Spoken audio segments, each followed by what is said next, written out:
వందే మాత్రం. నేను మీ journalist Navata. Welcome to R political. తల్లిదండ్రులు ఒక బిడ్డకు జన్మనిస్తే ఆ బిడ్డను సమాజంలోకి ఒక శిల్పంలాగా మార్చి భావి భారత పౌరులుగా సమాజంలోకి పంపించాల్సిన బాధ్యత ఉపాధ్యాయుల మీద ఉంటుంది. అందుకే తల్లి తండ్రి తర్వాత అంత గొప్ప స్థానాన్ని గురువుకి ఇస్తారు. మాతృదేవోభవ, పితృదేవోభవ, ఆచార్య దేవోభవ అని. అంతేకాదు గురువును బ్రహ్మతోటి, విష్ణుతోటి, పరమేశ్వరుడితోటి సమానంగా పూజించాలి అని చెప్తారు.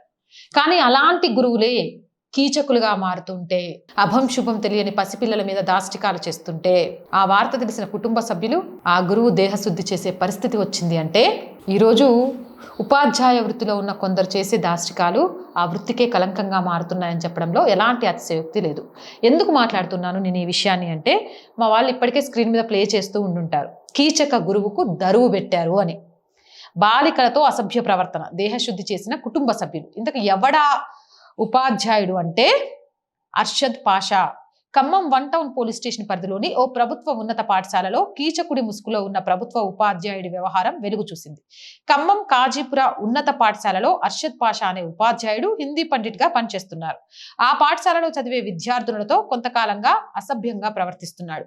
అతని వెకిలి చేష్టలు రోజు రోజుకు పెరుగుతుండటంతో ఈ విషయాన్ని సదరు బాలికలు తల్లిదండ్రులకు చెప్పారు.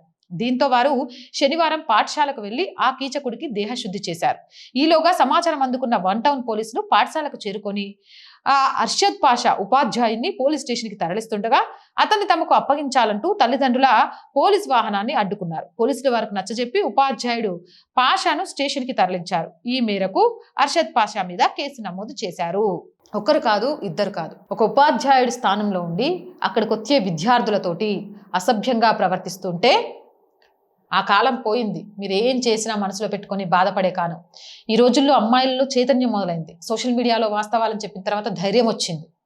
ఇలాంటివి జరిగినప్పుడు తల్లిదండ్రులకు చెప్పాలి, ఇలాంటి కీచక ఉపాధ్యాయులకు బుద్ధి చెప్పాలి, ఇలాంటి వాళ్ళ వల్ల ఉపాధ్యాయ వృత్తికి కలంకం రాకూడదు అని ఈరోజు ఆడపిల్లలు చాలా ధైర్యంగా తల్లిదండ్రులకు చెప్పారు. మస్తు పని చేసిండ్రు అమ్మ, దేహశుద్ధి చేసిండ్రు, కానీ అరగుండు కొట్టించి చెప్పులు దండేసి పంది మీద కూసోబెట్టి ఊరేగించాల్సింది.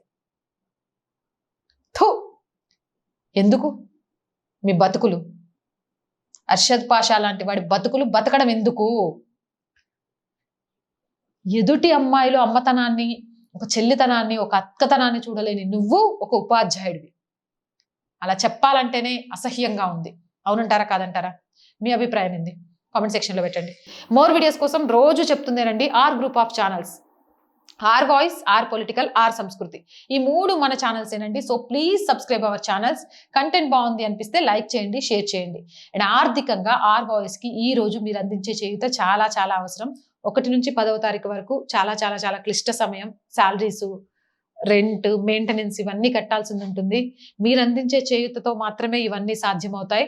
దయచేసి తప్పకుండా ఆర్ వాయిస్కి ఆర్థికంగా మీకు తోచిన సహాయాన్ని అందించండి. ఆర్థికంగా సపోర్ట్ చేయాలి అంటే సబ్స్క్రిప్షన్ పక్కనే జాయిన్ అనే బటన్ ఉంది. 1 to 5 లెవెల్స్ ఉన్నాయి. ఏదో ఒక లెవెల్లో సపోర్ట్ చేయండి. లేదా స్క్రీన్ మీద గూగుల్ పే, ఫోన్ పేతో పాటు అకౌంట్ డీటెయిల్స్ ఉన్నాయి. మీకు తోచిన సహాయాన్ని అందించండి. వ్యాపార ప్రకటనల కోసం 8328500576 నెంబర్ని సంప్రదించండి. జై హింద్, జై భారత్.